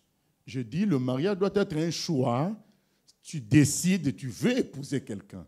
Mais ça ne doit pas être une vision qui te contraint en cela. Voilà, c'est ce que je veux dire. Ou un pasteur qui vient te dire, je te vois bien avec telle personne, mariez-vous, c'est la volonté de Dieu. Non, c'est un choix personnel. C'est ce que je veux dire. Maintenant, qu'on ait des visions. Gloire à Dieu. Mais quand tu vas t'épouser, ce n'est pas parce que tu as eu la vision, c'est parce que tu choisis d'épouser la personne. La vision, peut-être, va t'aider, mais que ce ne soit pas ça l'élément qui te pousse à le faire. Sinon, il va y avoir beaucoup de désordres. Il y a des gens qui ont deux visions. Donc, toi, tu as la vision pour la sœur, quelqu'un d'autre aussi a la vision pour la sœur. On va faire comment? Non, dans ces trucs-là, il y a beaucoup de désordres. Et, on peut prophétiser ça par quelqu'un d'autre te fait une contre-prophétie. Donc, on ne va pas s'en sortir. Donc, c'est ton choix, tu choisis, tu fais des démarches, ça aboutit, ça aboutit. Dieu l'a permis. Si ça n'aboutit pas, Dieu n'est pas dedans, tu arrêtes. Donc, il ne faut pas se déresponsabiliser et mettre la responsabilité sur les visions ou sur les prophéties des uns et des autres. Oui. Une autre question qui va dans le sens. Y a-t-il des passages dans la Bible où il y a eu une union de mariage liée à des songes ou visions de la part d'autres fidèles? Des passages où il y a eu des mariages? Voilà, des passages qui a eu une union grâce à des visions. Ben, je ne m'en souviens pas, en tout cas. Voilà. Je ne me rappelle pas de ça. Voilà. Donc, du coup, voilà, vaut mieux choisir soi-même. Et nous continuons. Et il y en a même qui viennent voir quelqu'un pour dire « J'ai une vision, toi et moi. » Ah, mais je dis « Mais d'accord, que Dieu me montre aussi à moi-même aussi la vision. » Parce que et il y en a qui se sont laissés embarquer comme ça. Moi, on a déjà vu une sœur prophétiser devant le frère. Oh, nous on a dit « Mais c'est quoi ça ?» Elle prophétise, vous savez, avec une sorte de transe. C'est toi, Dieu, c'est vous deux. On l'a calmé vite fait. Et aujourd'hui, la personne est mariée avec quelqu'un d'autre. Donc, mais la prophétie était tombée. Tu vois, bien aimé. Donc, il ne faut pas s'amuser avec Dieu. Ce jour-là, devant témoin, elle a prophétisé sur un frère dont aujourd'hui, ils ne sont pas mariés. Elle s'est mariée avec quelqu'un d'autre. Donc, cette prophétie-là venait d'où alors? en face. Heureusement, le frère a tenu bon. Voilà quoi.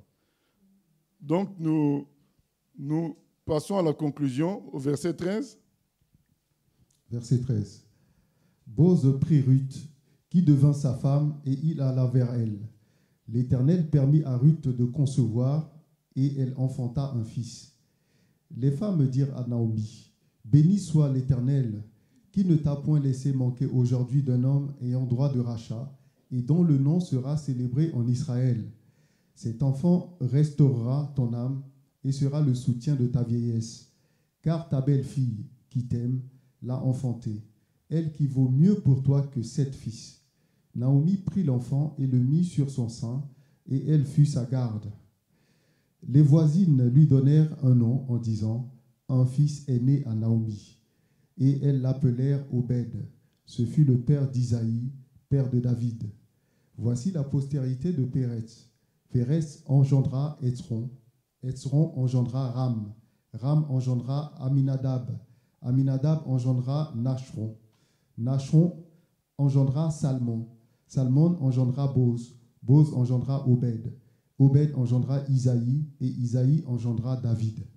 Voilà la postérité de David. Donc finalement, la généalogie qui arrive jusqu'à David, la postérité de Boz. Et finalement, puisque David est l'ancêtre de Jésus, dans la généalogie de Jésus, on va retrouver le nom de Ruth, une Moabite, qui est entrée dans la généalogie du Messie, ainsi qu'une autre étrangère, Rahab, qui était non seulement étrangère, mais ex-prostituée, qui entre dans la généalogie du Messie. On voit la miséricorde et la grâce de Dieu. Dieu peut nous transformer, bien-aimés, que personne ne te condamne. Dieu peut te mettre dans sa ligne. Voilà. Comme il a mis Ruth, il a mis Rahab. Ruth et Rahab sont des démonstrations de la miséricorde et de la capacité de Dieu de toucher le cœur humble. Parce que ce sont des femmes qui ont accepté en quelque sorte de renier leur nationalité pour choisir le véritable Dieu. Elles ont été honnêtes. Beaucoup de gens aujourd'hui, même chrétiens, commencent à nous dire « Ah mais oui, les Noirs aussi ont leur Dieu, ils ont aussi leur prophète. Jésus, c'est le prophète des Blancs. » C'est faux tout ça. Jésus, c'est le Fils de Dieu. Ça n'a rien à voir avec une nationalité. C'est le Fils de Dieu. Donc si toi, tu veux aller vers Dieu, il n'y a pas de prophète des Noirs, je ne sais pas qu'il faut suivre. Il faut suivre Jésus-Christ, le seul chemin, la vérité et la vie. Il n'est pas le Dieu d'une origine quelconque, d'une race quelconque. Il est le Dieu de l'univers. Il a créé l'univers. Il a créé tout homme.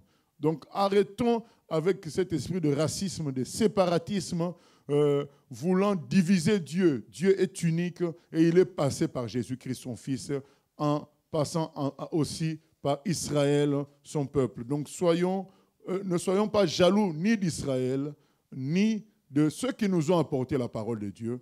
Dieu permet aujourd'hui que nous ayons cette parole. Ce n'est pas le moment de commencer à dire n'importe quoi. Restons simples. Reconnaissons que le véritable Dieu, c'est Jésus. Humilions-nous et suivons tout simplement au lieu de nous compliquer les choses. C'est ce que Ruth a fait. Et elle a été mise dans la lignée du Messie. Gloire à Dieu. Merci Seigneur. Convertissons-nous, bien-aimés. Convertissons-nous. Comme Ruth. Voilà. Convertissons-nous. Arrêtons avec ce que nous sommes, quoi. Il n'y a pas seulement la nationalité, il n'y a pas seulement l'origine. Il y a aussi la personnalité propre. Arrêtons avec ça. Ça peut être une nationalité, ça peut être... Tu es à Christ, mais c'est comme si tu as rajouté juste un vêtement, Christ, mais toi, à l'intérieur, c'est la même personne. Non, il est écrit, celui qui est en Christ est une nouvelle création. Renonce à toi-même et prends ce qui est de Dieu.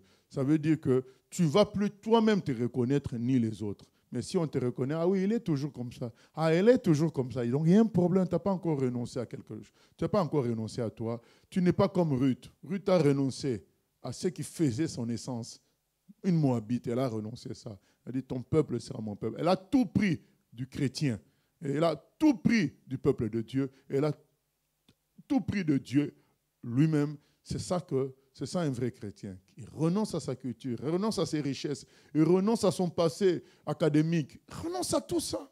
Il dit, mais maintenant, c'est le Seigneur qui m'envoie.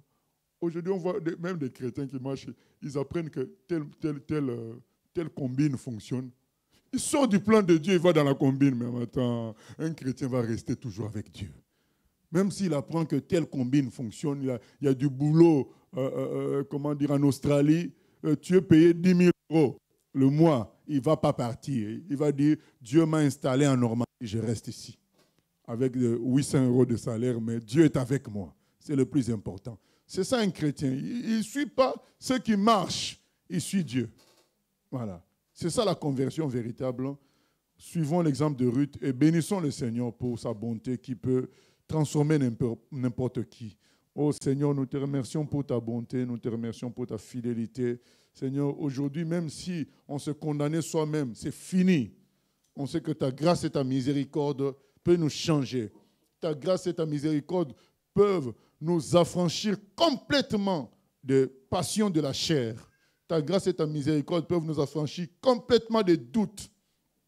Merci Seigneur. Merci pour l'exemple de Ruth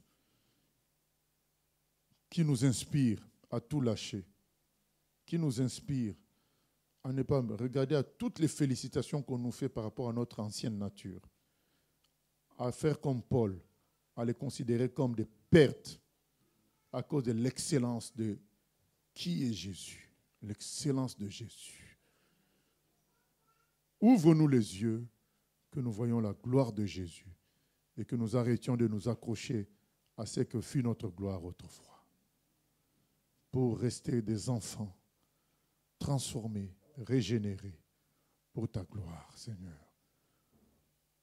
À toi la gloire, la louange au siècle des siècles. Amen. Gloire à Dieu.